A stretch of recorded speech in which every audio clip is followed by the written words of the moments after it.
seconds. 3 seconds. 2, 1. Okay, welcome everyone. This is the official opening of the City of Villa Rica Planning Commission for this Tuesday, July the 31st. This is a call to order. First up is the adoption of the agenda. Do I have a motion to adopt this agenda? I move to adopt the agenda as presented. Is there a second? Second. We have a motion and a second to adopt this agenda. All those in favor raise their right hand. All opposed? Motion carries 5-0. First up is old business, the minutes for the June 26, 2018 meeting. I've looked at the minutes. I see no changes or corrections. They're rather brief, but I move approval. We have a motion to approve the minutes of June the 26, 2018. Is there a second? A second. We have a motion and a second to approve the minutes of the last meeting. All those in favor raise their right hand. All opposed? Motion carries unanimous, 5-0. Sign off on that.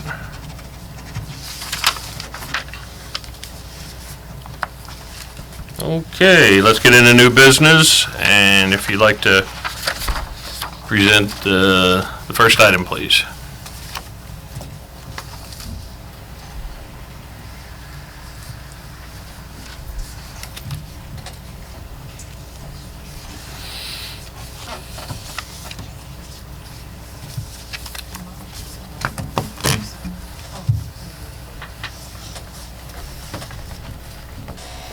Do you have it on your monitor? Yep. You guys got it? Good evening, everyone. My name is Vicki Coleman. I am the Director of Parks, Recreation, and Leisure Services. I'm very excited tonight to come and do this presentation for you, just to give you an overview of what our planning efforts have been as it relates to the Villa Rica Master Trail Plan. Just so that everyone understands, this monitor isn't working, so I gave them hard copies so that they would have a copy Okay. of the presentation.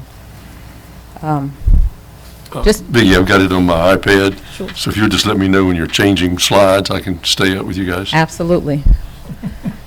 So just to give you a little bit of background, we began this planning process in March. We began working with a steering committee just to begin to start the initial conceptualization of the plan. From there, it moved to just general public comments, and tonight you'll have an opportunity just to see what the results of that planning process, results of the planning process. I'm going to just quickly jump past, and if you move to the fourth slide. Just so that everyone knows that when we started this process, so the first thing that we had to do was look at what some of the existing challenges within the city to planning a trail. And so just to talk about what some of the initial constraints were, of course, we have state roads, highway, Interstate 20, Industrial Boulevard, and of course the railroad.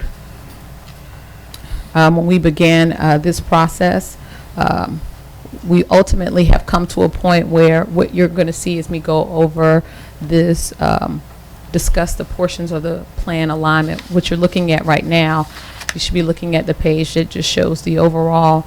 It's approximately 22.6 miles of trail that are proposed within the city. Going to the next slide. That 22 miles There you go. includes the dotted lines as well as the solid. Yeah, so if I can give just a really quick understanding of what you're looking at, within the 22.6 miles there, the dotted line would be what is basically proposed. If you're looking at the area that's solid around the Mirror Lake community, there are some existing trails. They're not necessarily to the standard of what I'll get into in terms of development standards of what's proposed, but it's at least a beginning of an initial trail network that certainly we could use and easily have incorporated into that. So that's what the difference of what you're looking at. But it is included in the 22.6. Absolutely. Okay. Yes. I'm just going to slide through. This initial segment, we'll just kind of jump right in. This is a segment that's the downtown corridor. There was a lot of conversation about how we would approach coming into downtown. And so what you have here just kind of gives a very general description of the alignment in terms of what the approach is to coming downtown. There were some things that what we realized is that it may require some additional study as we move forward, but generally we're looking at taking advantage of the pedestrian corridor that's already along the railroad park coming into downtown, and then of course providing some connectivity around the elementary schools, and certainly coming in along West Wilson is one of the areas that we're going to look at giving a little bit more attention to. But conceptually, those are the areas that we're really looking to connect around the downtown corridor. As part of segment one of the areas that we also looked at, when you look at the connectivity that's already there along the railroad park, there are some portions that we will be able to take advantage of a little bit more, and that we just saw that there was definitely an opportunity. This provides us, a way to connect, which is on the further end, moving a little bit further away as you start to move back towards Fullerville. But this was an area that provided a great approach as we look at connecting potentially also under the rail in this area. So what you'll see is there's a proposed pedestrian connection under the rail. This particular area really provided the best alignment to be able to do that. Now, one of the things that we have talked about within this planning process is this is not the point that needs to be worked out in the beginning, but this is something that we can continue to work through over time. Again, it's just an opportunity to provide the connectivity on both sides of the railroad in this particular area. Again, one of the great things about really projects like this is it also provides an opportunity where you always want to look at connecting some great destinations. As we mentioned before, there was downtown, but also here's an opportunity where we can provide connections with schools and just promote just additional walking in terms of directing people within this segment of the trail. So you can see now, if we just go in and enhance with some additional striping, how we can, continue. And we've certainly seen successes in other places that when you enhance the pedestrian access, it just further encourages walking within communities, particularly near schools. This next segment is the connection from downtown to the Mirror Lake Boulevard. This is one of the connections that really has been talked about within the city for some time. It looks at what is the Mirror Lake Connector. This really provides the best access, if you will, to encourage those residents that live within the Mirror Lake community to be able to come into downtown. So again, it's looking at connecting from Mirror Lake. Again, there's another park connection and coming and directing you by way of the mill to the downtown. Going into segment 2, Carroll Road. In this particular case, we're looking at finding ways to, again, just enhance a lot of the striping just to improve the connections for both sides of 78. So if you're on the side that's on Carroll, on the north side, moving back to the south side, we've just enhanced some of the striping to encourage, again, the connectivity. Does that show widening of West Bankhead, or is it just the striping? No, it's just enhanced striping. Okay. Yes. And just give you examples of further just how you can change the landscaping to really identify that you're along the trail. And these are just some of the side paths that you can look up as we looked at the Cleghorn Street Park. And for segment 3, we're looking at connecting Cleghorn Street back to Old Stone. I'm sorry, I don't have the page number, so I know you're kind of flipping to move there, but this is the particular part where we begin to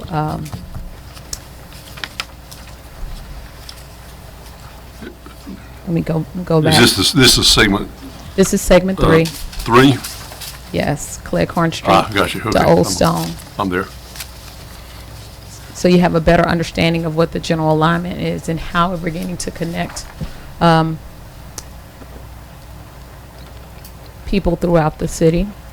From here, one of the things that we really want to do is, as you're directing people across the city, you're also trying to direct them along ways that where there may be also natural features that you can kind of promote as well, so that these are greenways that we're actually looking at. There's some great water features. So this provides an opportunity to do that as you're connecting back to Old Stone. And then from Old Stone, moving and connecting over near the Villa Rica Public Library. We looked at a lot of things in terms of our overall destinations of what we wanted to.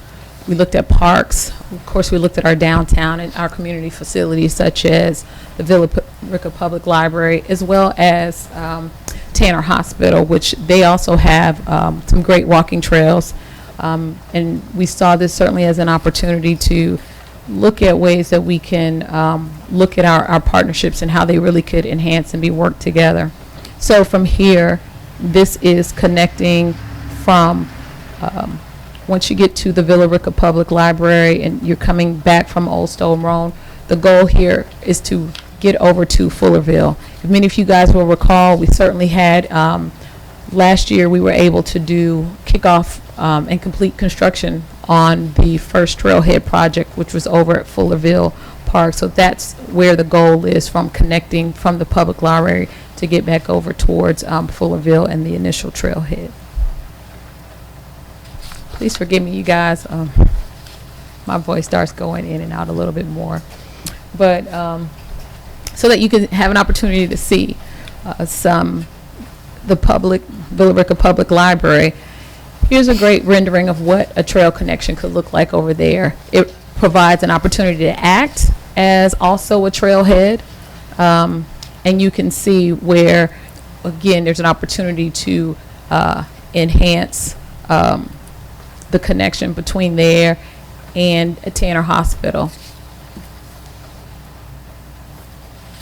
Before I go into, I'll say this part a little bit more. This is actually one of the places that we're looking at giving our first attention to in this area. One of the things as you talk about connecting back over to Fullerville, of course, is going to be how you're going to connect across Dallas Highway. And so there's some opportunities here.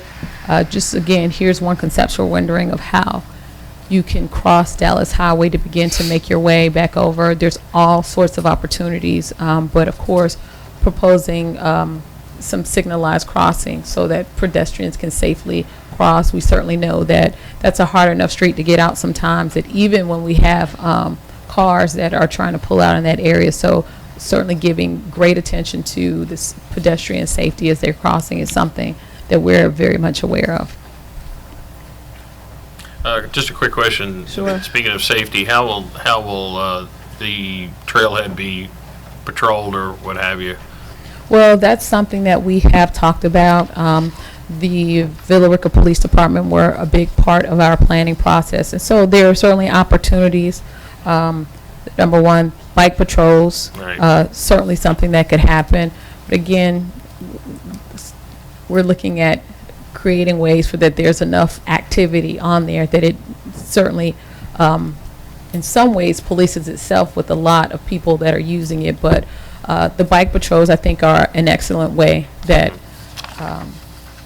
provides or addresses some of the public safety concerns that people may have.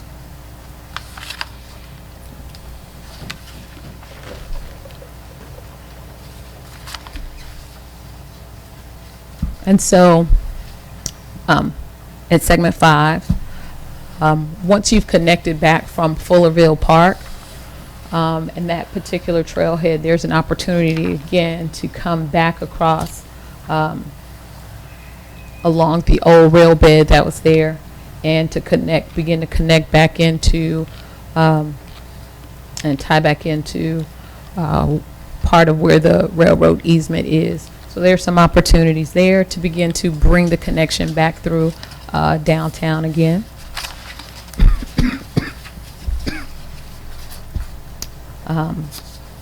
This is a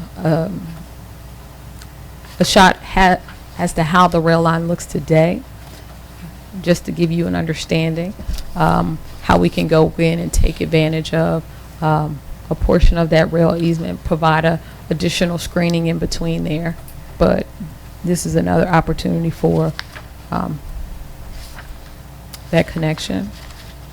It's a great presentation and really nice looking renderings and things here, but it lacks some realism. You know, there's not a single train shown in any of these renderings. Well, I will certainly tell you. Just beside, that's what I'm just praying. They're very well dressed to be walking on a trail. I'll just throw that out there. Very well dressed. Well, I tell, we have the joke all the time, though, but, when you're in communities that have very active trails, it's the place to be seen, quite honestly. It's where people come out and they congregate. I mean, yes, they're getting active and they're walking, but they're also there to see who else is out walking that day. So you might want to pay a little bit of attention and be a little bit well dressed. But so this on segment 6, this provides again another connection to the Gold Dust Park. There are a lot of walking trails within Gold Dust Park, but as it is, this provides a connection over to Gold Dust Park. So we look for those opportunities to come back in and also tie back in over Industrial. in that particular direction to connect the park. So Fullerville to Reed Plantation. Here's another segment. If for many of you who were who looked at the work that we did on the initial trailhead construction, part of this project is very close to where the North Loop will tie in. As we work through that planning process, we had conversations with GDOT to make sure that we were providing the necessary connectivity across the proposed road. And so part of that conversation included adding or incorporating a pedestrian underpass into the design of the North Loop. So it provides the opportunity where you see the dashed gray line is the North Loop bypass, and the pedestrian underpass provides access to the residential area back in that particular area, which is Reed Plantation. So there's certainly an opportunity to do that. And again, you provided some access back along, or to at least come near where the creek runs. So I think that serves the goal of making sure that, in addition to connecting the parks, that again, this is just another example of how we're connecting the residential areas as well. Excuse me. Since that segment is crossing the DOT thing, that always just, DOT is just something that I just love working with in my own world on the Development Authority, because it's crossing over something that involves them. I know this sounds crazy, but with them, do you have to do any environmentals or? It was incorporated into the design. It So, was incorporated. yes. So that was a process that we had to go You'll be able to to as buy they it. were going through their planning process and doing all of their design review. That particular part is You don't have to incorporated. do another Indiana bat study for No. a path. Okay. No. Okay. So I'm going to talk very quickly. I think I touched on this really at the very beginning. The solid line is looking at where there is an existing trail system within the Mirror Lake community. Our goal as we move through that was to, again, not only providing the access to this residential area, but there are parks within that portion of the city. You have the Connors Road Park. There's the elementary school that's over there, as well as the Pine Mountain Gold Museum. So as I get a little bit further into the development standards, what this allows is an opportunity for the enhancement, if you will, of this particular existing portion of the trail system. And so, I came to my attention not long ago, there is no Mirror Lake. It's Lake Valdemar. Sure. That makes sense, sure. There was Pumpkin Town Road, then Pumpkin Town Road, and there was Mirror Lake Boulevard. There was like 3 spellings of pumpkin. So maybe we should have called this the Mirror Lake Community Loop. Yes. So we don't get stuck. But yeah, But that's the ancient name, yeah. Yeah, I just thought that was hilarious that that in Mirror Lake, the lake's not known as Mirror Lake. sure. So I think it was French. again, it's still part of this community. It's adding the extension, making sure that we're connecting along Connors Road over to the Connors Road Park. And there's opportunities in there even to come and add additional connections back out. So I think this certainly looks at where there's potential for other residential to either come in and fill in and just provide access all around within the community as a whole. For one of the earlier parts that we talked about was that barrier, if you will, of I-20. Here's where there's the opportunity to connect what is north of I-20 to the portions that are south of I-20. Coming along Tyson Road allows you the opportunity to come and begin to connect south. Another railroad crossing. Well, you're coming down the road, but there's some easements there. There are more utility easements, as I'll get into the next slide. That's really connecting east and west. I believe this is the gas pipeline easement, so it'd really be for us to work with those property owners to acquire an additional easement. But this allows us to connect. You guys know down where Spring Lake is. This provides the connection all the way back over to where the residential is on the further western part. So let me just advance through. Again, that's part of the gas pipeline easement. We would just have to, again, just work with the property owners, just a very similar way to provide the connectivity east to west.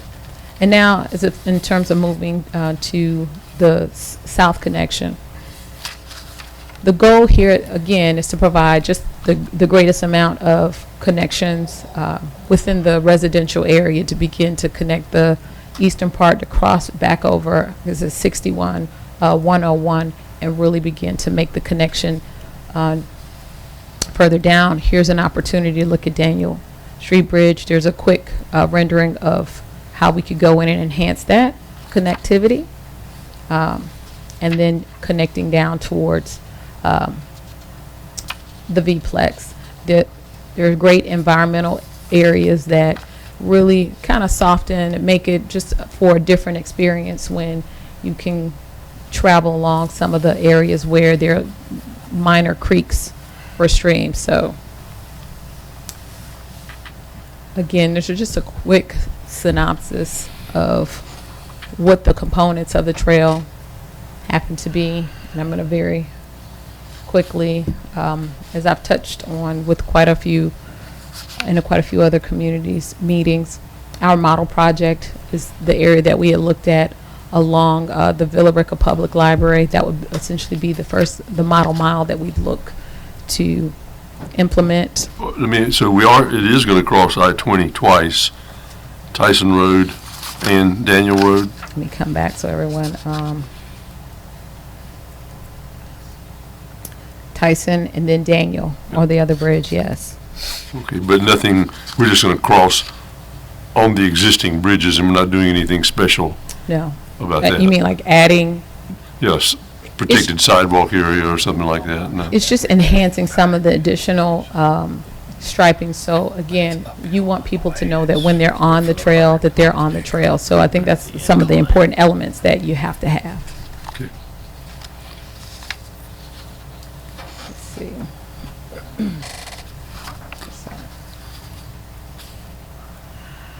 In terms of implementation, we talked about this, looking at, certainly there's grants that are out there, continue to work with GDOT. We implemented the initial trailhead with GDOT T funds.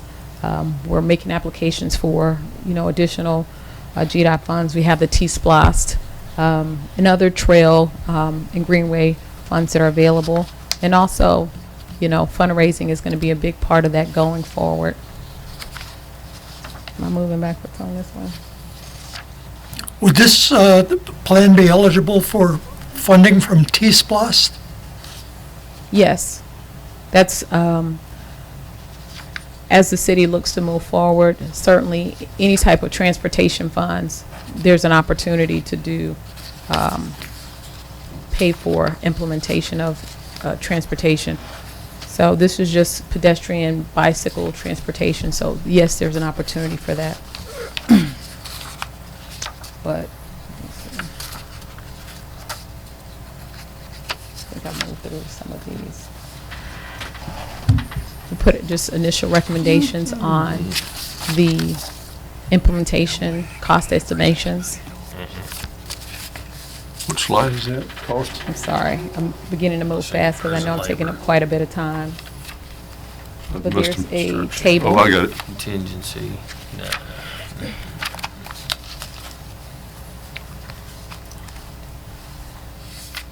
One of the things that's really important to understand, when it comes to implementing trail projects, a trail project, a mile averages $1 million.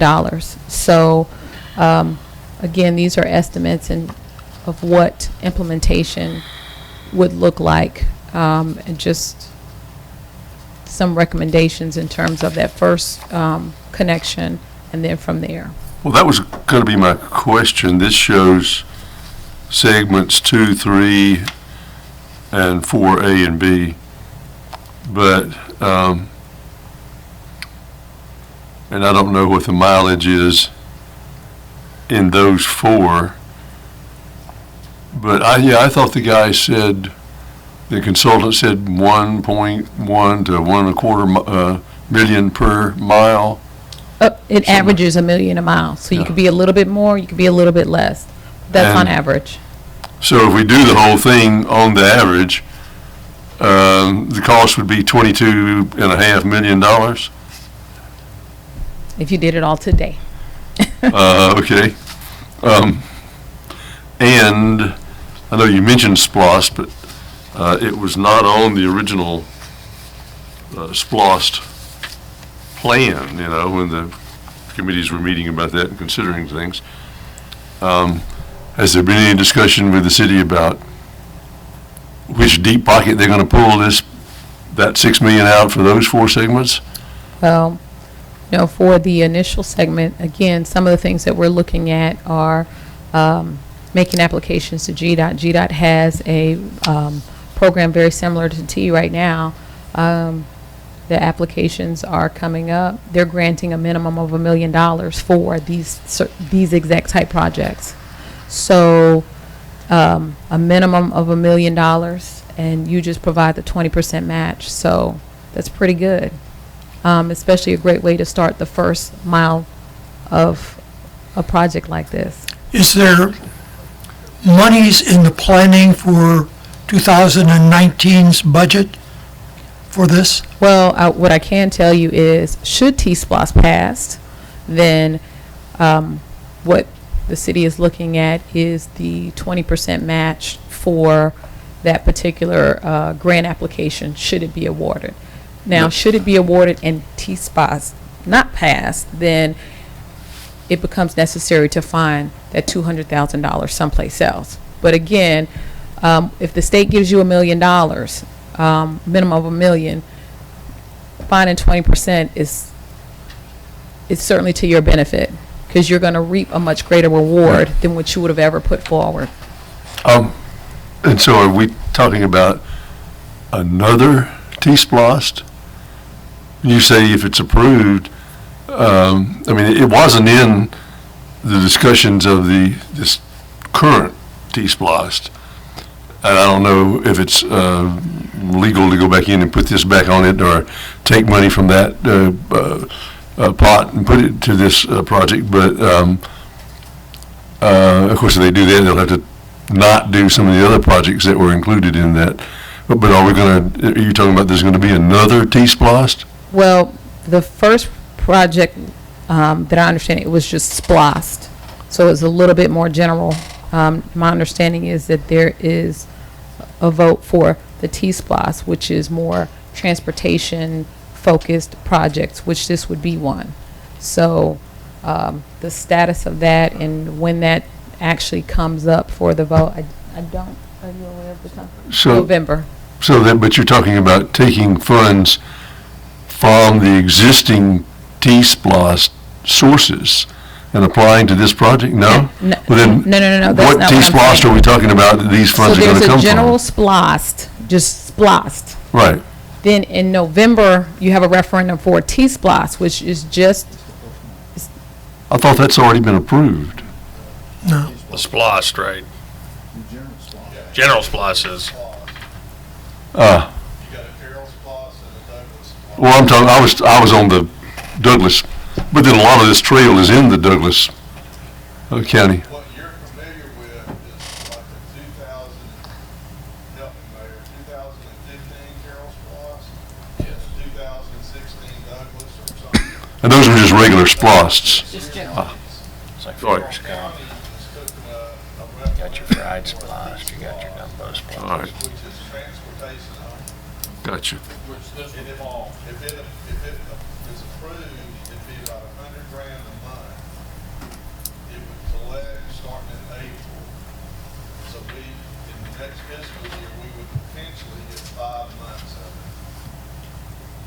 So what Vicky's saying is if that passes, then we could pull the 20% out of that $500,000. If it doesn't pass, then we gotta go take $200,000 from something else or more. If it's more than $1 million, it's more than 20%. Yeah. Okay. Now, All right, well, that thanks. I didn't realize this was another one. We got too many splosts. T-Splosh, though, is Carroll County, is it not? That is correct. Yeah. So you're going to have to do some juggling and manipulation and what have you, make sure the monies are are allocated in Carroll County. And So let me move over to the next part. It's just to talk about quickly what branding and the design standards. One of the things that is part of the process is for the steering committee to begin to work through a logo. We had a chance to do that, and what you see after many attempts for the steering committee and getting feedback from the community as well is a logo. The idea here was to really, some of the feedback that we heard is certainly to find something that takes advantage and acknowledges the city's heritage. And so this was it. You see there's a gold nugget. You also see the kind of active living and walking and biking in the background of it. But again, it was something that certainly we thought was a fair representation of where and who the city is. In terms of signage, again, one of the things that I mentioned earlier was being able to create signage standards that let people know that when you're on the trail, you are on the trail. And so you see the different types of, whether they're mileage markers, whether there are other kind of transportation, know when you come into a crossing, you're crossing a street, and then other informational signs or signs about rules. Again, standards such as the trash cans and the benches, you want uniformity across the entire trail system, and that's what you have before you. Again, and this really just speaks to, for this next side, the development standards for the trail as a whole, the providing the widths, the materials, and just some of the, so you can see the trail cross sections. We talked a little bit about some of the pocket parks. When you're looking at 22 some miles of trail, you're going to have some places where you can stop and just kind of sit down and rest a little bit. So there are just some examples of that.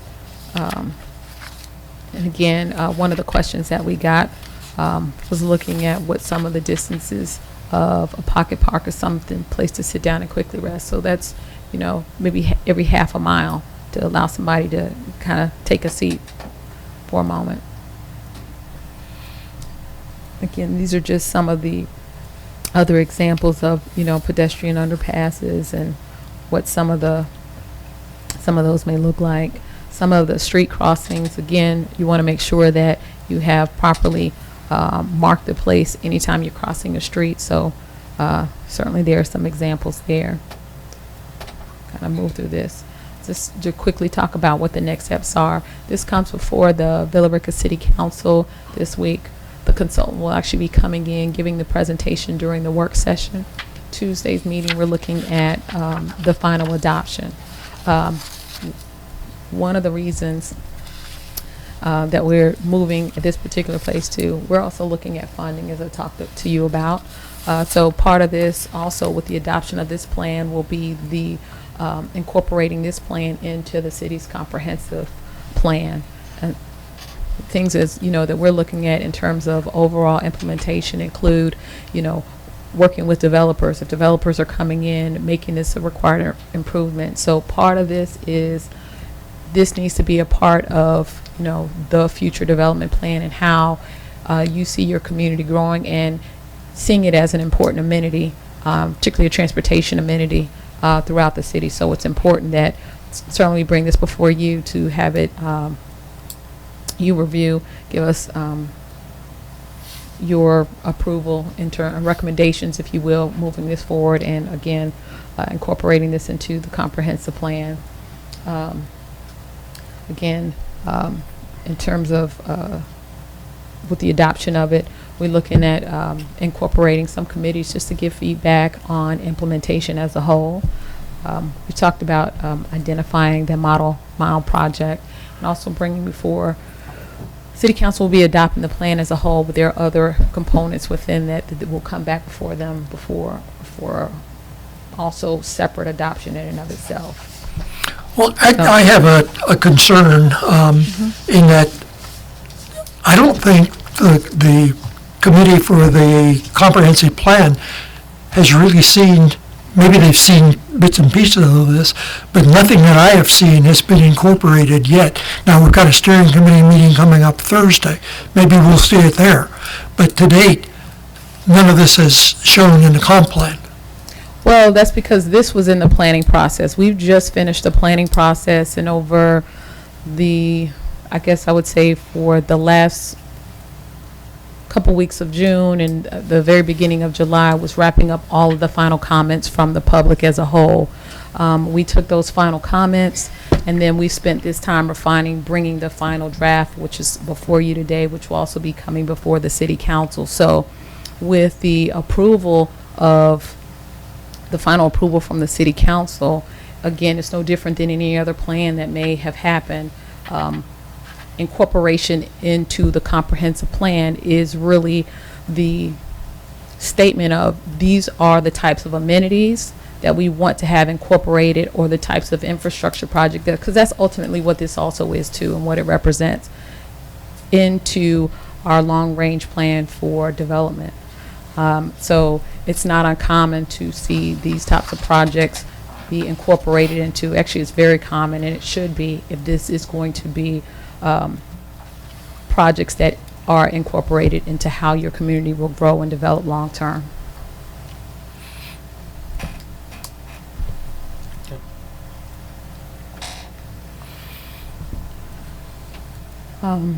And just again, really quickly, there are recommendations in there as it relates to implementation, and it's putting those forward and, you know, in terms of next steps, what gets implemented, prioritizing those, and again, identifying any kind of funding for implementation is going to be key as we move forward each and every year throughout this process.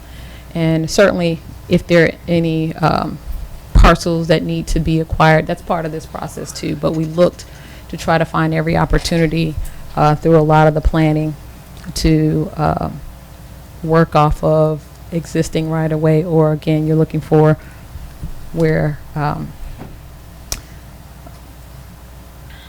something can be incorporated if a developer brings something forward too. So certainly that will help. Just really quickly, we have an appendix section.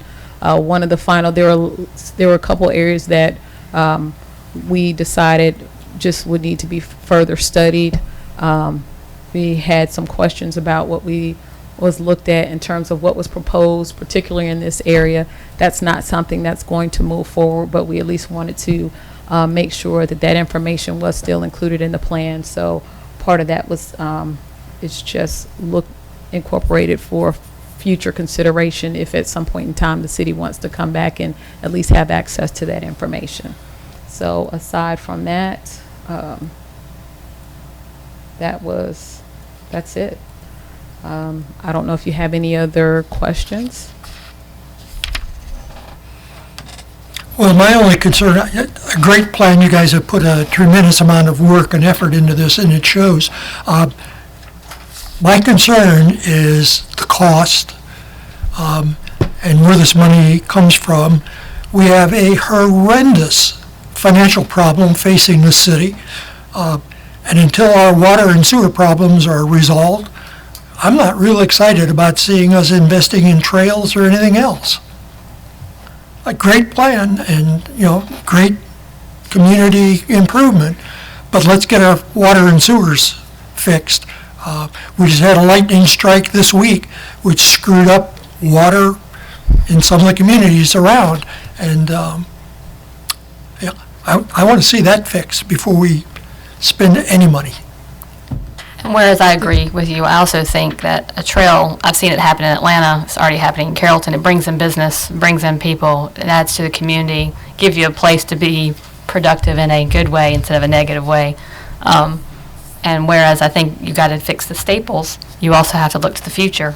And this looks to be a positive add-on for the future of businesses wanting to be a part of it. Because you look down at the Atlanta Beltline, you can't find a property for sale down the projected Atlanta Beltline because it is a hot topic everywhere and it's just booming.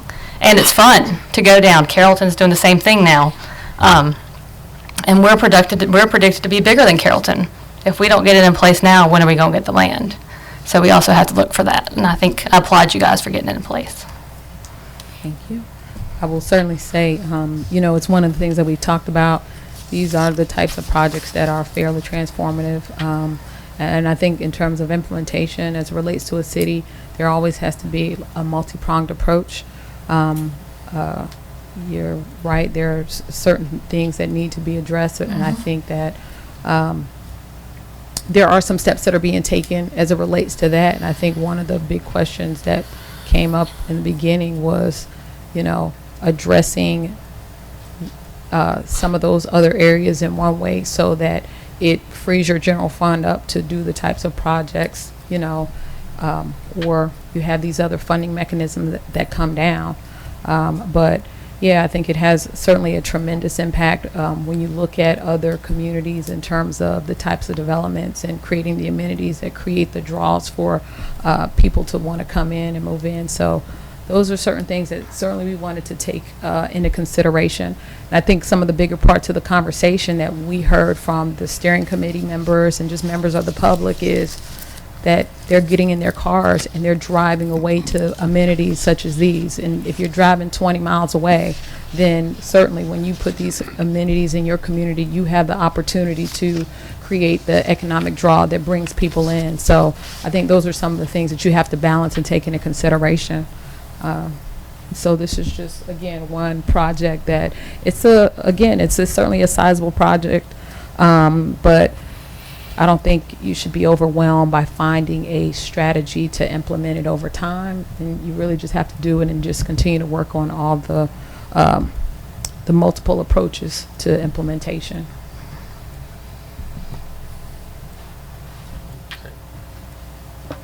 Any other questions? Okay, thank you. Very good presentation. Very good. Thank you. Would you like to call Trump? My apologies, everyone. Certainly was strictly Well, there'll be a stretch that goes past all the fast food restaurants on 61. 'Cause Oh, it'll yeah, we gotta have probably be that. needed. Okay. Thank you. Crossing the railroad will give us a chance to uncouple those trains too, that, That's true. All right. Thank you very much. Good presentation once again. Next up, we have the zoning request. Well, do we have to take action on this? I think this was just a presentation, wasn't it? Well, certainly, I thought they wanted a recommendation to the, What do we? On the adoption of this, okay. All right. recommendation to city council. For city's council, okay. Do I have a recommendation to recommend, huh? Oh, so public comment on this too, or? Okay, all right. All right, at this time, if there's any public comments, please come forward to the microphone. Give us your name and address, and I'm not even gonna go for and against. It's if you're for it or against, come up and give us your opinion. There you go. Jeff Reese, 120 Harold Road, Billerica, Georgia. I've been sitting on my hands back there wanting to announce some good news.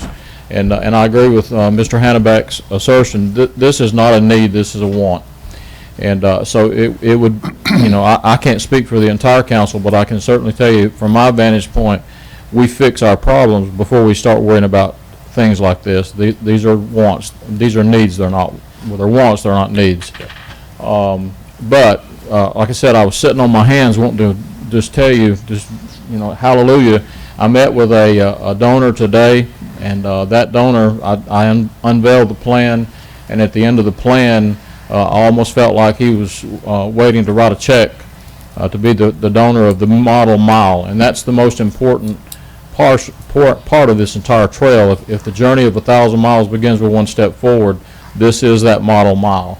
And so this donor has indicated that they want to be on board with us, and even went as far as saying, can we brand some of your signs with some of our signs, because we want our employees to be very healthy, and we want them to get out on this trail and use it. So I think the first step is the important step, and that's getting that first section of trail. And I agree completely with you. I am not in favor of spending 22 million taxpayer dollars to build this trail. But I don't think that was used on the Carrollton Trail either. I think a lot of that was donations. I know one huge donation was made by a donor. So as the mayor, I just want you to, I want to state that. I want to let you know that, we're already moving toward getting some donations toward the trail. But also that this is not something that's a high priority in the sense that the council is going to go against what we said we were going to do, and that's fixing our infrastructure problems. Thank you. Okay, thank you. appreciate it. Thank you. But anyone else? I gotta ask you, is the comments only on the trail, or is this also on the, just the trailer. This is just for the trail, sir? just for the trail? Yes, sir. Okay. All right. No other comments? The public comment section is closed. All right, so at this point, do I have a recommendation to pass this as a recommendation on to the council? Adoption of the master trust plan. What she said. I recommend. Is there a second? I'll second. We have a first and a second to approve this recommendation to pass on to the council. All those in favor, raise your right hand. All opposed? Okay. Passes 5-0.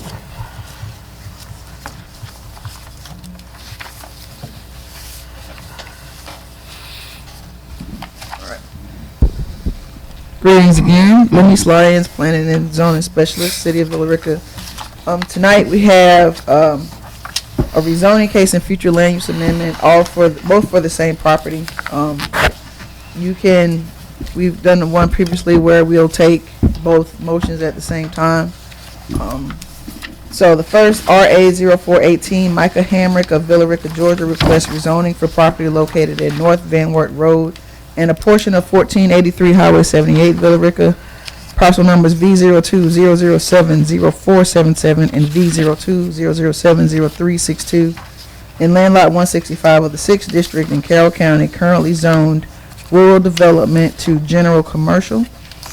This property consists of 6.0 acres and is located in Ward 3. The future land use amendment portion of that is FLUM 0218 by the same applicant and for the same parcels to request a future land use amendment for property that is currently commercial and public institutional to commercial. Can I ask a question there? Going back to what you just said, property located at 1483 Highway 78. That's right. Just point of clarification, does the subject property actually use that address, and does it actually abut the right-of-way of Highway 78? Because based on all the information I see here, it only abuts one street and one driveway, and the street is North Van Wert. And the driveway is part of the private property coming out of the Baptist church. Well, that entire parcel, the one parcel is the North Van Wert. That's right there at that second driveway, the driveway that you see on the cover page. Right. And North Van Wert. So that's one parcel. That's 4 acres. They're taking 2 acres from the larger 1483 Highway 78 parcel, and that parcel is not as shaped kind of strangely, and it does come down to. I was going to say that parcel is not represented on the paperwork that I was provided. It is. It's just really large, and we had to zoom out really far for you to see, capture Wraps both. around the other side of the Baptist church. Yes, it's huge.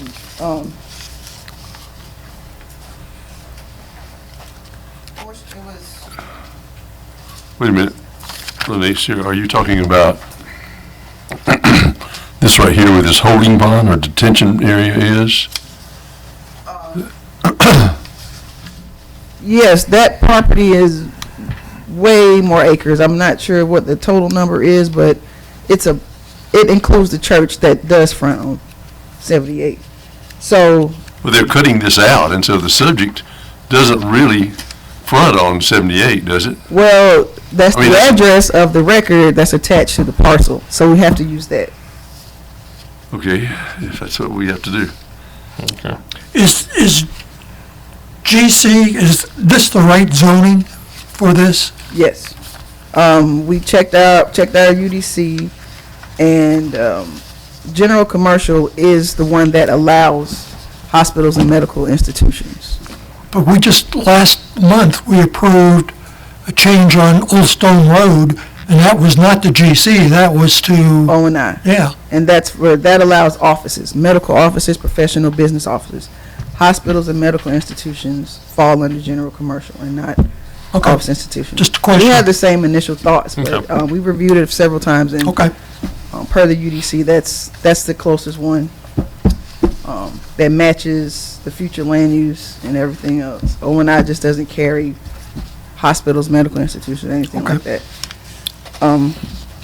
So, as we stated, this is for, the applicant is requesting to rezone the property at North Van Wert and 1483 Highway 78, or a portion thereof, from rural development to general commercial for an assisted living facility. The parcel will be used for senior housing and contain 42 memory care beds in a one-story building and 98 assisted living beds in a three-story building.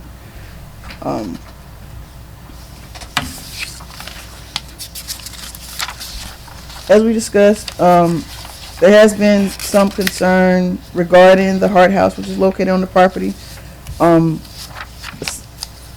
Well, before that, the proposed use of the assisted living facility should have a relatively low impact on the surrounding residential community in comparison to the other retail and service uses that are permitted in general commercial. We feel like the impact on the infrastructure will be, well, the roadway networks as far as comparing to the other uses, comparative to other uses, are, you know, much of lower impact. Staff noted that there has been public concern regarding the Hart House, and it's been therefore suggested in the conditions, perhaps a plan of action in regards to efforts to preserve.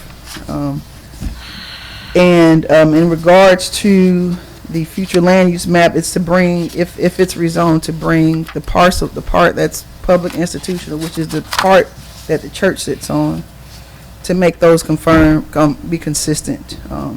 So with that, staff is recommending approval with the conditions: 1, to permitted uses limited to hospital, health, and medical institutions. 2nd, that all improvements be installed on the property prior to occupancy. And 3, it is encouraged that a preservation plan of action for the Hart House be submitted by the developer and approved by the city prior to the issuance of any building permits. This case has been advertised, and in response to public notifications of residents, we've not received that, to my knowledge, response from the surrounding neighbors. That's the people that meet the vicinity of parcels where notification goes directly to via certified mail. However, some concern has been expressed by various groups and individuals regarding preserving or relocating the Hart House.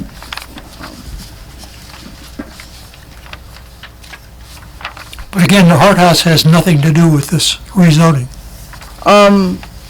In the context of the criteria, not a lot.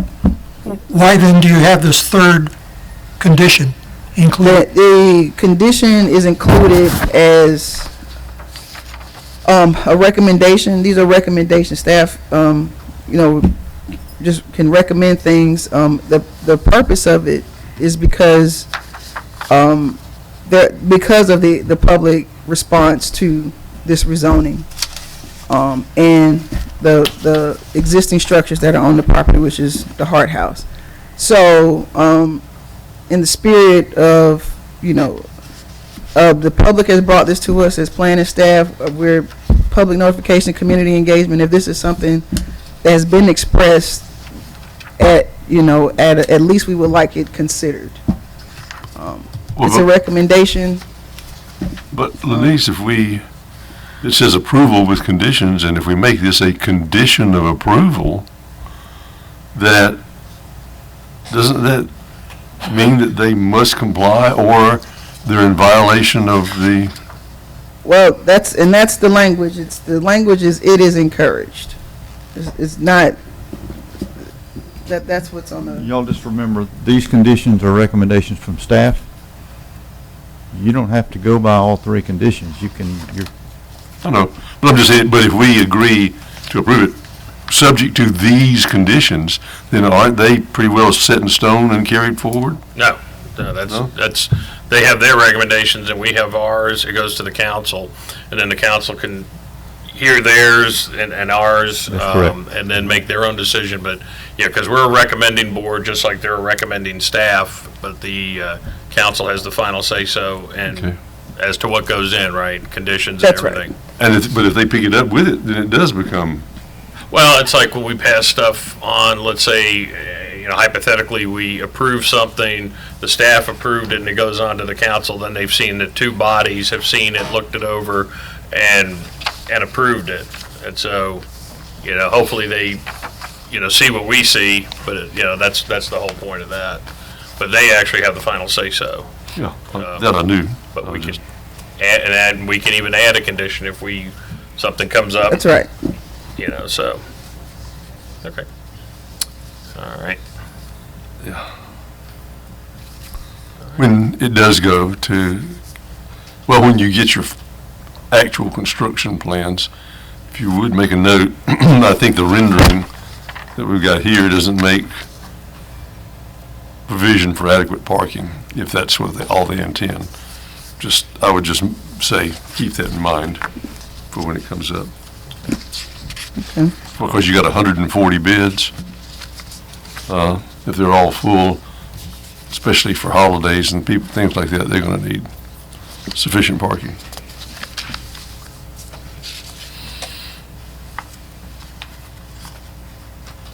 There are guidelines in the UDC that provide a minimum standard for parking. Right, they'll have to meet that, and it's in your staff report. Hospital, health, and medical is 1 per 3 patient beds and 1 additional for 3 employees. So that's the minimum. We know that they'll at least have to meet that requirement. They're not conditioned to the site plan that they've submitted. That's a concept plan of what it could look like. But we will be cognizant and make sure that they're meeting all requirements and minimum standards set forth by development regs and Unified Development Code. All right. Okay. All right, thank you much. All right. So, with the party that is applying for this, please step forward and go over why we should rezone and consider the future land use amendment. Good evening. My name is Micah Hamrick. Can you hear me? Yes. My name is Micah Hamrick. I'm the executive pastor at First Baptist Church. In layman terms, that means I'm the administrator. So If you could give your fancy title. address too. Your living address, just formality. Actually, I'm living on Rainy Road in Temple, 2468 Rainy Road, Temple. Okay. I'm building a house over on Legacy Drive. Okay. I'll be there in November. Also have Gary Thomas, one of our trustees, with us.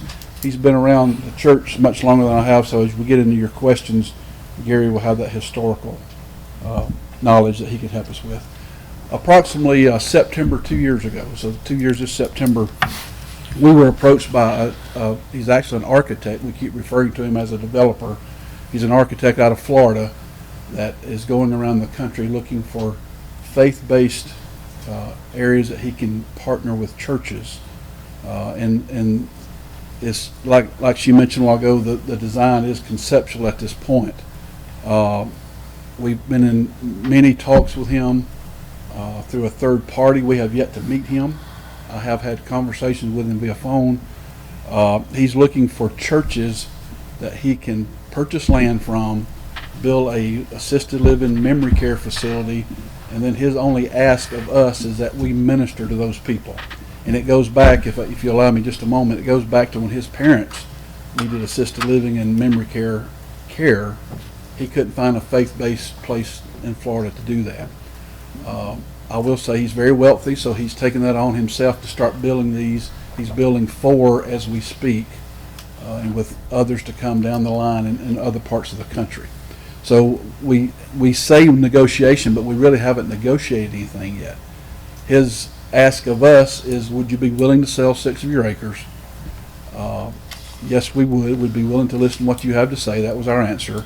So we've rocked along here as he's raised his money. It's gone through Securities and Exchange Commission. It's actually traded now as he raises his funds. He's coming in town in the next few days to actually meet with us for the first time. At that point, we think we will get into a little more negotiation. And Gary, if you want to step up, I'm going to talk just a moment about the Hart House, because in your previous meeting and now, I hear that as a topic that we need to. Just a little louder, please. I understand the Hart House is something we need to address. And Gary, chime in here anytime you want to. Somebody mentioned a while ago, 2+ years ago, the intent of the church, and that was before my staff time there, it was to tear the house down. when it was brought to our attention that it had some historical value, of course, as y'all know, we put that on hold. We paid as a church to move it to the back of our property, and actually at the time had discussions going on with the city about donating it to the city and possibly make it some type of city park back there. Since then, this project came to our attention, and we have had multiple meetings with the Historical Society, the city, as late as last week. We met with them again. Our intent the whole time is to do the right thing with the Hart House. Now, and Gary, come on up. I'm going to let him address the Hart House. What the church has proposed that we would be willing to do is to donate the house to the city. The Historical Society cannot own it, but the city could. So at that point, if we do that with the city, then the city and the Historical Society or whoever else wants to raise funds to end up running the house, because there's going to be continued maintenance with it, etc. That would be between the city and another entity. Here, you want to add anything to the Hart House history? Real quick, the church owns the property from the parcel that you see all the way up Van Wert Road, south on Van Wert Road to the intersection of Highway 78. When we were first approached by the architect that Micah speaks about, he seemed to be interested in the property that I just described, from our back drive south to the intersection of Highway 78. Upon further investigation by the group that he hired to look into the project, that piece of property was not feasible. That was about the same time that the situation came up with the Hart House, and that's why we moved the Hart House to the current location. We thought it would not be in the way of this proposed development. Since that time, the developer has come to us and said, I need that piece of property where that butts up to where the house sits. You're exactly correct. The conceptual plan that you have there does show it encroaching upon the Hart House. It is our intention as the trustees in our negotiations with the developer to see if he'll do one of three things. The first, could he possibly incorporate the Hart House into his development? Still proceeding with the proposal to create some type of park.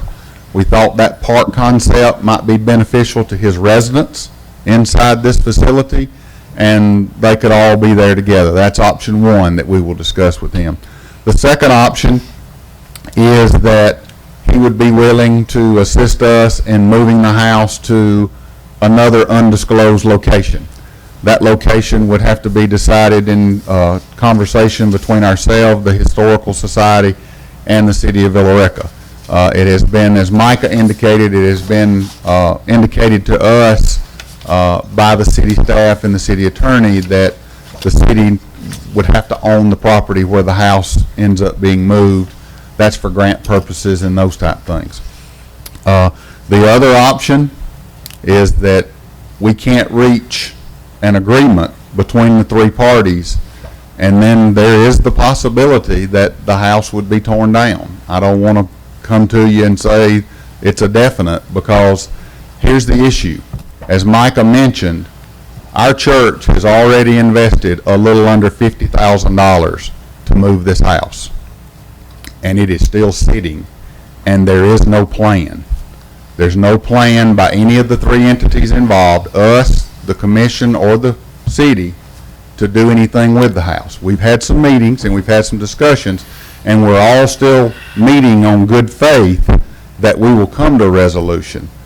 But it would be hard for me as a trustee to recommend to the church to spend another $50,000, probably more because the distance would be greater, to move the house again and it just sit there and nothing be done with it. That is not a good steward of our Lord's money, and that would be very hard for me to recommend. So that is a possibility.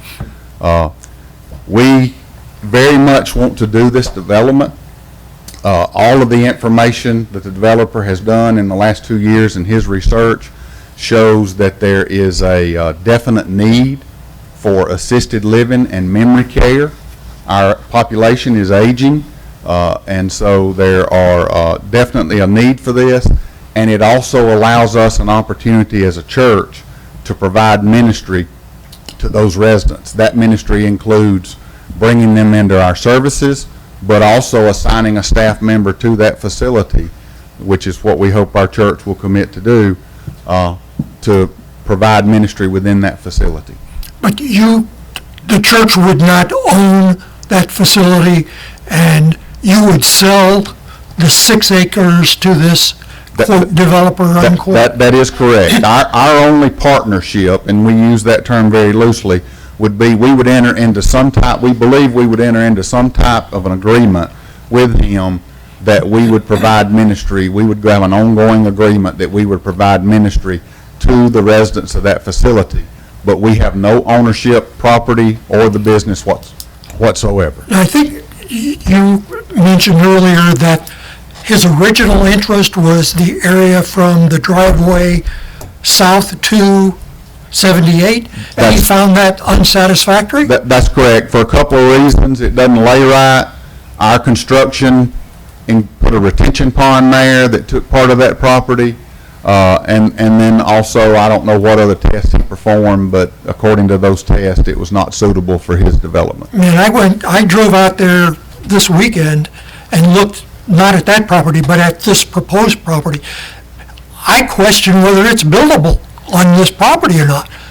Plus, I would like to see some wetlands maps of that area. I would not walk down in that area. I stayed in the car. And Micah has actually raised that, I won't say concern, but raised that issue with them based on what we see at the property, and based on the information that he has gained so far, not Micah, but the developer, he feels like that is the location that he wants to develop. And of course, he'd have to meet all the criteria that the city requires, EPD requires for mitigation of any wetlands, those type things, if he decides to build there. According to this sketch now and the things that you guys have talked about, then so if you deed him to the developer the 6 acres, and that's where the Hart House sits now, for all practical purposes, any other discussion about the Hart House are moot. That's right. I mean, he owns it then, and he owns the Hart House, that's correct. and he can tear it down or burn it or whatever he wants to do with it. That's exactly correct. That's why we're preparing to have this discussion when we meet with him this next month, August, is before we make that final decision, is to see what his intent is with the house. And like I said, we've had some ongoing discussions with the city and the Historical Commission. We have some interest within the church membership itself that would also like to see the Hart House preserved. But then again, there needs to be a plan. What are we going to do with the Hart House long term? I wonder if we're done premature on this decision until we hear more information from this developer, and his ideas, his concerns, and his issues, and his plans. I mean, if we go ahead and approve the zoning and he backs out, then what happens?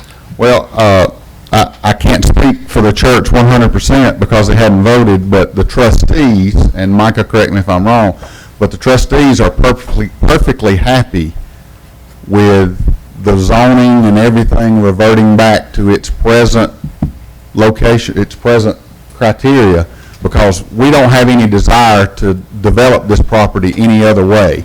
It was purchased to be used as part of the church. This gentleman just brings a very unique opportunity to us to be able to provide ministry. So we are not opposed to it reverting back to the current zoning if this development doesn't go through, because that's our only intention with it, is to do this development. You agree with that? And to date, I guess my question is, because I can appreciate old buildings, things like that, and historical buildings. I guess my thing is, right now, the church owns the building, and, they spent $50,000 to move it in good faith, to preserve it, and it's been sitting there, and so people know that it's there, and y'all have given them, I'm just summarizing, I guess what you said, you've given every opportunity for both the city and the Historic Society to do something. Because it's not a huge, I mean, it's a nice house, I've seen it, as far as size, but certainly somebody who owns property could move it to their property and things like that. So I guess my concern here is that as a board, we're a zoning board, and this is property that's part of the church now, and it's also, if they sell it, then it's the developer's property, but there's nothing in what we do here. It's all about, future land use, current land use, things like that. While I appreciate the intent of the staff putting that in with the house, to me, that's a totally separate issue. And how long ago was it that you moved the house? Because that wasn't in here. 2 years. 2 years, at least. 2016 is what I. Something like that. Oh, So for 2 years, somebody could have stepped forward and said, hey, put the house on my property, I don't want to see it gone, but no one has stepped forward to date. And the only clarification I would give to that, Mr. Chairman, is just so there's no misunderstanding. Yeah.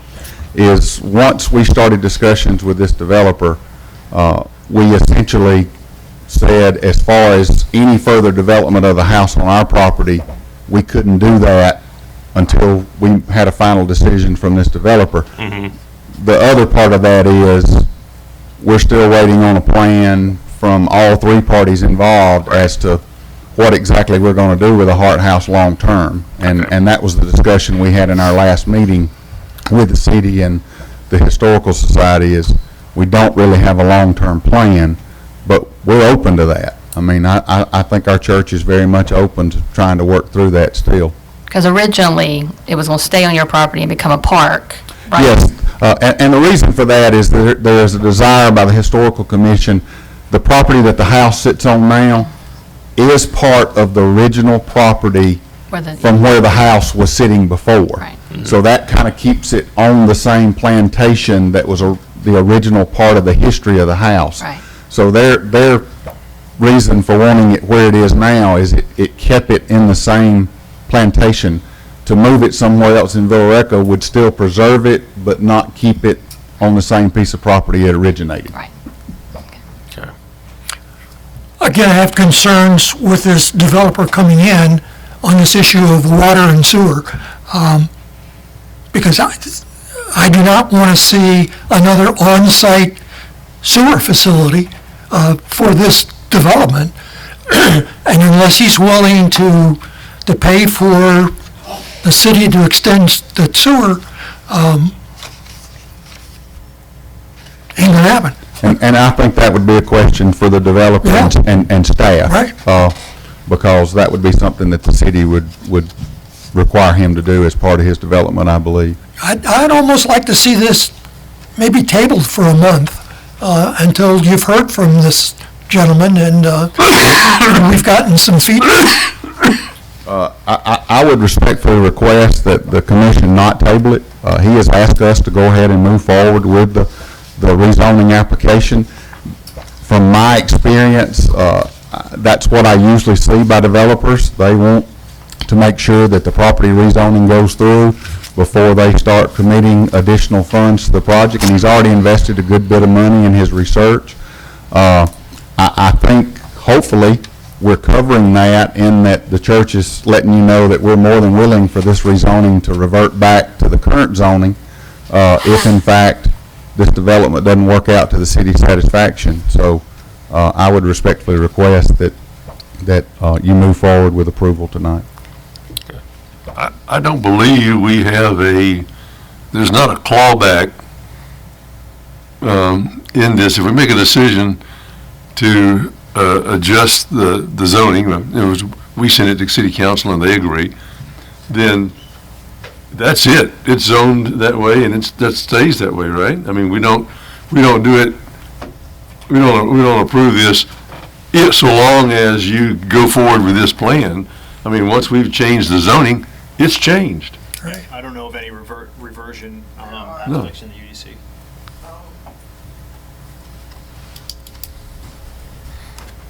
Get to it, but there is a provision in the UDC that if sufficient work hasn't been done on a property within a certain amount of time, I believe it's 12 months. It's contingent upon them compliance with the conditions that we set upon it. And if the conditions aren't met, then the zoning doesn't go through. Is that what you're saying?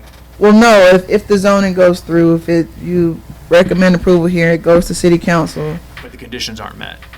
Well, if the council approves it with the conditions, with or without, they have the zoning as of 8/7.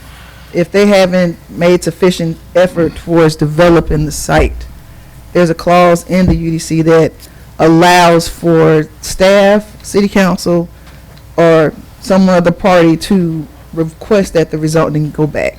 Yeah, I know. So you have to go through another public hearing process to make it go back, but it doesn't automatically revert back. Right, and I think that's correct. And I'll take a look at the UDC tonight, and I'll get you all a response by end of the day tomorrow. And could they just add in the city council the clause that if it is not developed, it could look to be reverted to hit that clause you're talking about as well, or? I think the clause is already in the UDC that if you don't meet the conditions that were set out, then there is a process to revert back to zoning, but it takes time. I mean, that's a process, you know. But I'll get you a definite answer by close of business tomorrow. Okay.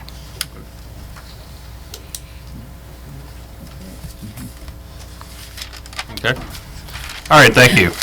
Would anyone else at this time like to step up and voice their approval of this project? Gentleman right there. Okay.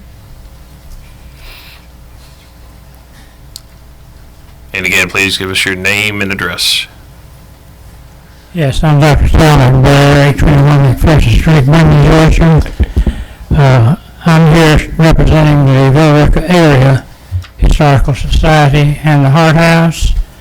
There is a plan. There's been a plan. It has not been sufficient to meet their criteria, which I understand. It wasn't a perfect plan, but we've had a plan from the very outset. That's why we've invested close to $40,000 in this house. I personally have invested over $9,000 in this house, plus all the time and energy and interest. This is a historic monument. This is a plantation house built in around 1824. It's a treasure. And here we are caught in the middle, and I'm for the senior living center. We need those. You know, I'm there. The growing of America is a real thing, and this ministry is wonderful. And we, as a society, we support the senior living center. But we do not want the Hart House to be left out.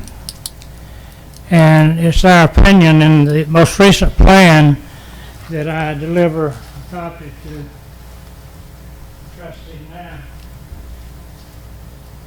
The most recent plan articulates what we feel like would be an articulation of the ministries of the Hart House being a Villa Rica Historic Center, and many residents will be interested in the history. Plus, there's enough space there. There's 2,284 square feet of living area in this house, and it could accommodate their staff. You know, we mentioned that I have a staff member. In other words, we're willing to share the facility. I say we don't own it, but in terms of the future arrangement. We're just wanting a historic center. We want to preserve the house. We have a membership that's active and articulate. And I was concerned about the recommendations of the staff as where as I understood the recommendation, the stipulation would leave the Hart House out. And this is not right. This is not fair to the community. It's not fair to the historic. It's not fair to our history. This house has a significant history. The Hart that owned this house was the grandson of the Nancy Hart. Correct me if I'm wrong. And you talk about history. There's history in this house, and it's some of the founding. So their first option, they mentioned of incorporating the Hart House into their plan.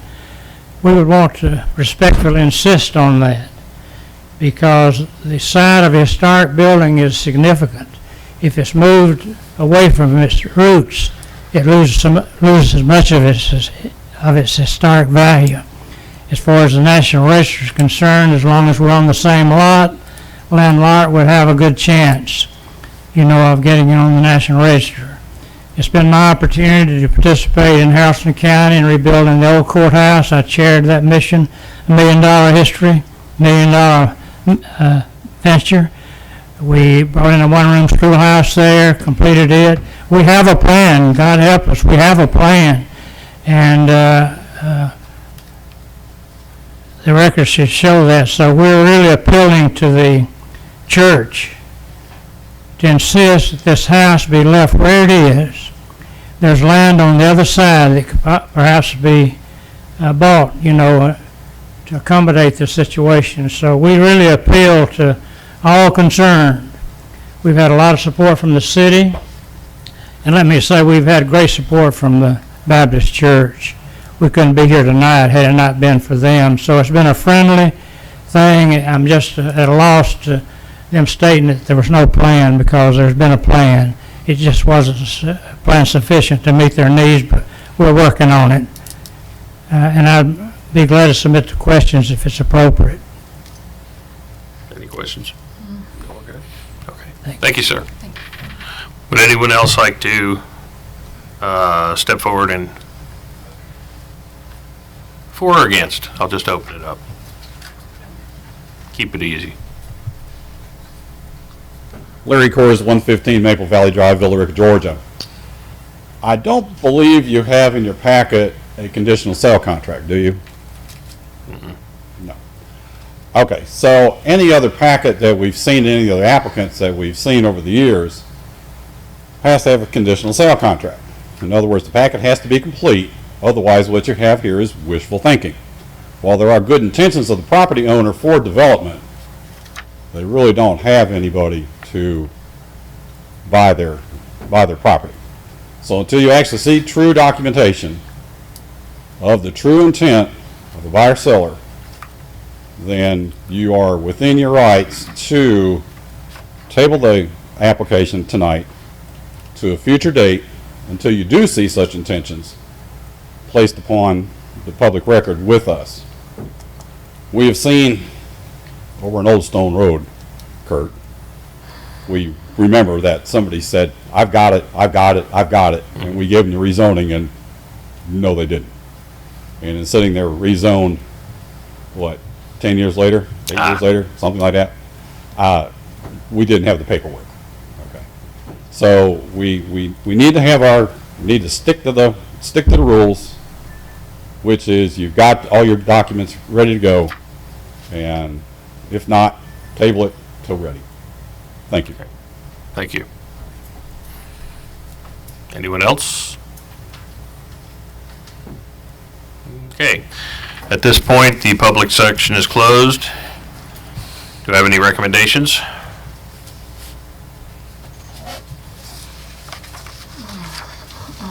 I have a lot of concerns, as we've discussed this evening. And I personally, and again, I'm not a developer, that area does not look to me to be as buildable for what he intends. Plus, there are wetlands in that area. We've not seen a wetland map of that area, so I don't know what is covered. Staff says they will make sure that the wetlands are not impinged upon, but again, we have not seen that. These people are coming in the next couple of days. We might know more about what the intentions are. Again, I go back to the water and sewer issue. That current lift station is not adequate for the plans of this facility. So something else has to be done. And again, the city has in the past turned down on-site facilities. And I can't imagine that they would now all of a sudden approve an on-site facility when they've turned them down in the past, or that's going to open up a can of worms. I think we ought to table this for a month, and I would make that motion. Okay, we have a motion to table the rezoning request and the future land use amendment. Is there a second?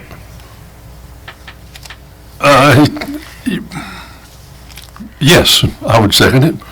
I think there's a lot of moving pieces right here, and a lot of things to be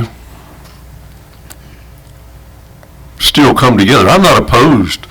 I mean, I agree with who said that about the senior living facility and the memory bed facility and those things, but it does seem to me that there's a lot we don't know and a lot of stuff up in the air, and that which may not come to pass, and in which case we've rezoned something that has no definite, course in front of it. It just, so I would support Mr. Hanneback's motion, and I second it. Okay, we have a motion and a second to table this item until the next meeting. All those in favor, raise your right hand. I want to interrupt really quickly, and I'm sorry, but I have a question for the Baptist Church. Are you meeting with this developer prior to the city council meeting next week? Same day. So would you have the answers to all of these questions prior to going to the city council meeting that night? They don't know. I think we would have many answers. I don't know that we would have a Hart House answer because there's a lot of work to be done that we don't control. Okay, because I mean, ultimately, when we recommend something to them, they're going to have these same questions. So if you had answers by that time, I'd be less hesitant to hold it because you would have those answers. But if you won't have them, then it's hard to say we recommend it, but we don't know the answers to all these questions. I think what we will know Tuesday is whether or not he's interested in incorporating the house into his development. If the answer is no, then we don't have that next answer. Okay. And my other stipulation would have been to add back the sewer expectation to the recommendation, like, to it, because I don't know us having a buyer or not having a buyer is relevant. If we're going to put it back to what it was, we're reverting it anyway. It's a facility we need with the right things, and I think the Hart House is a definite issue that I would like to see addressed, because I agree it's a historical relevance to it, but that's really in the hands of the church and always has been until they sell it to this buyer. And we unfortunately don't have a say in that matter no matter what, though I applaud everything you do, because I think it's needed. So, ma'am, if I could interrupt and provide a response to the lapse of rezoning question. The failure to establish the proposed use or the initiate development within 1 year of the rezoning approval or another time period established by the city council at the time of the rezoning constitutes consent by the property owner for the city to initiate the process to revert the zoning through the zoning map amendment process, which we're seeing playing out. The city council at its sole discretion may choose to revert the zoning, retain the existing zoning, or grant a limited extension of the zoning for lapsed uses. So it's either within 1 year or a time that the city council establishes at the time of the rezoning. So they could attach that as a condition of The stipulation of it, okay. All right, sorry, those questions I just wanted to clarify. Sure. So we have a motion to table this and a second. All those in favor, raise your right hand. All opposed? Motion is tabled 5-0. Next up is staff comments. Oh, and the city council meeting is next Tuesday, Next- August 7th. August 7th? Yes, I didn't hear, were we tabling this for 30 days, 60 days? Till the next meeting. To the next meeting. Okay. To the next meeting. And so all those concerned with that issue, let's see, it'll be we've recommended tabling. Now, can they take action? Because I want to give these people the right advice. Can who take action? In other words, City council. we're recommending tabling this, which we've tabled it. Now, does it, I'm sorry, go ahead. no, I was going to say, does it go to the city council and they can take action even though our recommendation was to table it. The city council is not supposed to take action until they get a recommendation from you all. Gotcha. The Okay. process is the planning commission makes a recommendation to the city council. So it comes back and then it goes forward. Because I usually recommend they need to attend the city council meeting, you know. So it's dead until next month and we decide it. They don't take action on it without a recommendation from the planning commission. Right. Okay. Scratch what I was going to say. Okay. So next up is staff comments. Staff comment, I just wanted to give kind of an update on our comp plan process. As some of you may know, the last steering committee meeting will be August 2nd at the library. At that point, you'll be seeing, that's when we'll be bringing out the future development character area maps. The consultant's proposing future development maps as opposed to a future land use map.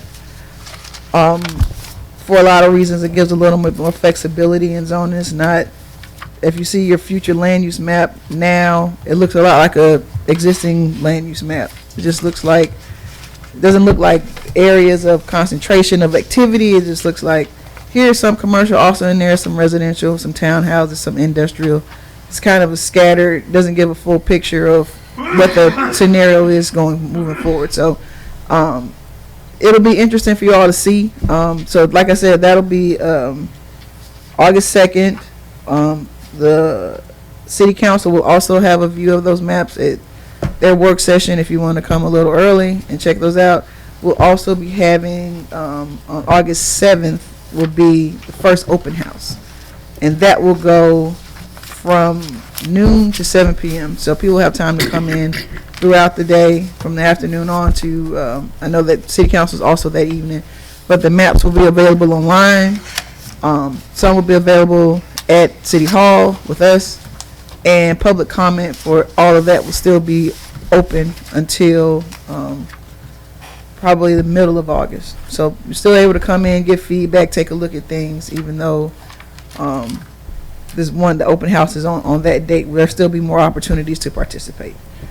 And still moving, closer to our final deadline to be completed in October, end of October. So with that, and as you were speaking about the master trails plan, there's still the opportunity to incorporate that plan into the update. Like we've talked about, our comp plan is a framework of policies that hopefully guide us into the future. So by adopting it, that's something that stays with the city for as long as we have a comp plan, which hopefully is forever, because we're always going to be growing and developing. So it's all a plan that it goes into that plan to set the framework for things that you'll probably as a commission have to look at in the future, which is probably amendments to our zoning map as to where we're going to encourage development. Also in the zoning code, how do we codify things like that? So it'll set the framework for the other smaller steps that go into the land uses and the land use process to get the trail policy-wise in our ordinances. So that's all I have for you all on comprehensive planning. Any questions? Okay. All right, thank you much. All right. I guess, do we do a second round of public comments? Yeah. Let's just do it.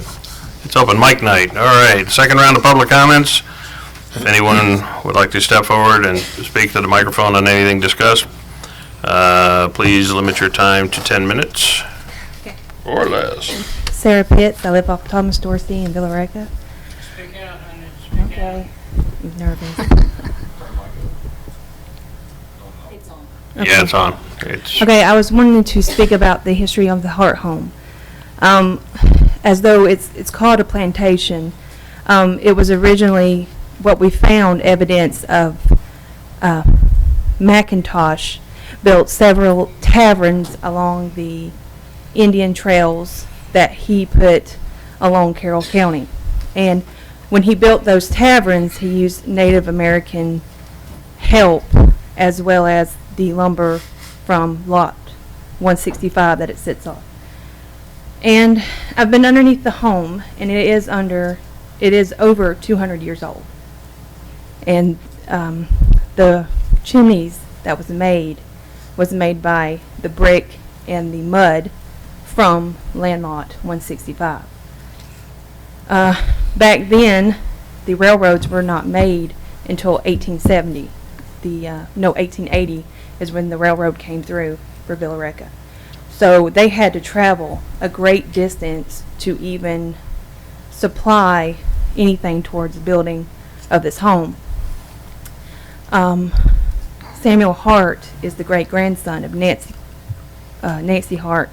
If you don't know the history of Nancy Hart, she fought the Tories in the Revolutionary War. They came to her home to invade, and they made her cook supper. And while she cooked their supper, she got them drunk and hid their guns from them. And she kept one gun, and she told her daughter to go to the well to give some sort of, to the, what do you call it? To know that they were there, as it was like some kind of shirt or a horn or something to notify that they were there. And when she had help from her husband who was off fighting, they killed the Tories by hanging them. So she then moved to Kentucky, where there's a huge history of the Harts in Kentucky. And that's about it. That's all I can tell you right now. But that house, how many owners have had that, have lived in that house? I don't know how many. Miss Bailey knows more about that. They are coming out with a book called Harttown. It wasn't until 1840. Okay, sorry.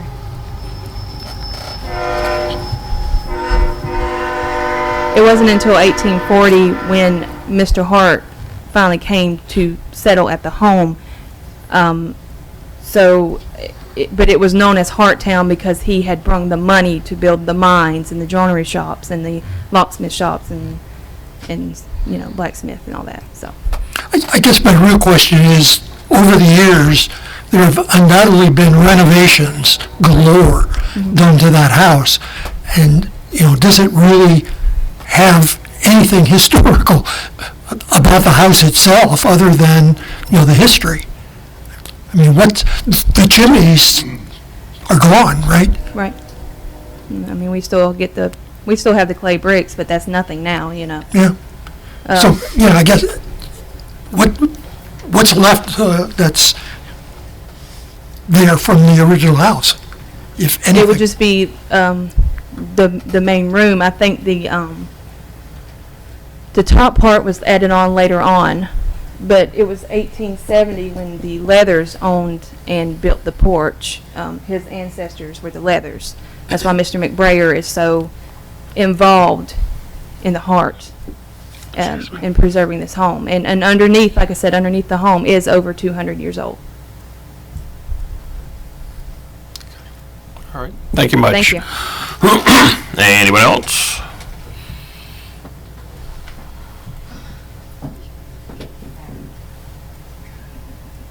Nancy Nevis, 17 Hickory Trail, Bell Rica. I did not intend to speak, however. Speaking for the Historical Preservation Commission, and as a DIR and interested in history, you're absolutely right, Mr. Hannebeck. There are several homes in our area that did indeed do almost exactly the same thing. I know the Hart House is important. I know that it's really a historical building as such. However, I have been contacted and I have been speaking to many people who want to know what we can do for Historical Preservation Commission. The answer is nothing.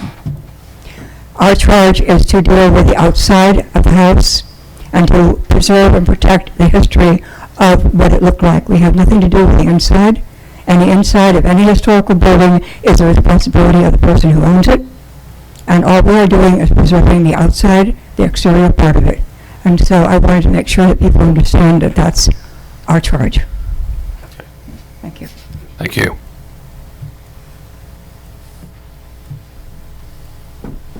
Anyone else? Okay, at this point, public comments are over.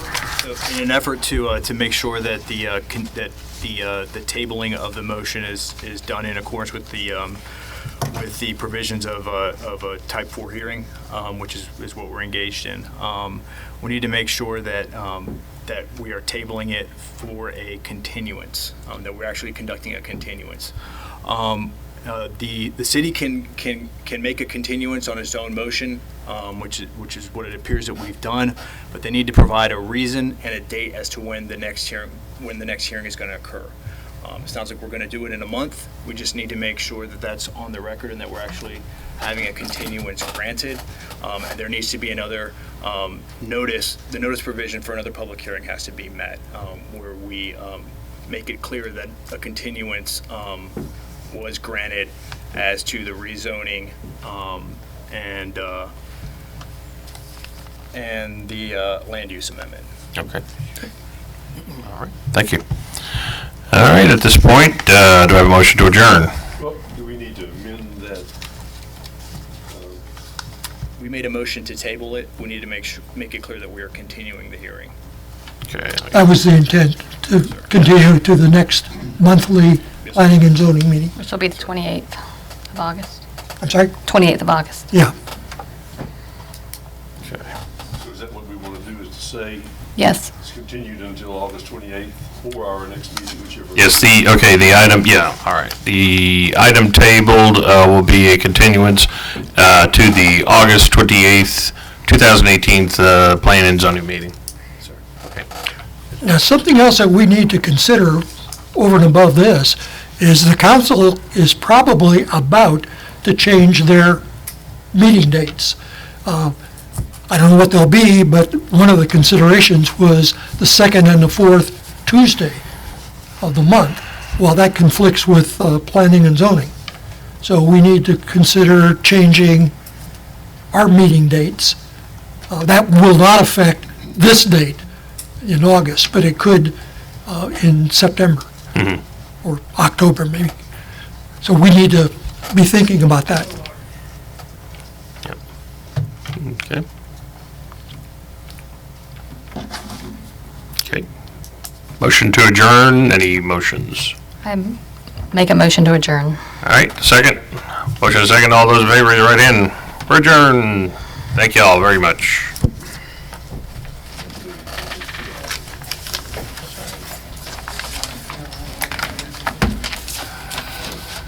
This is your first It is, yes, sir. Did you get your money's worth? Sure did. Hopefully, I did. I enjoyed didn't it. make too many I amendments did. to my advice.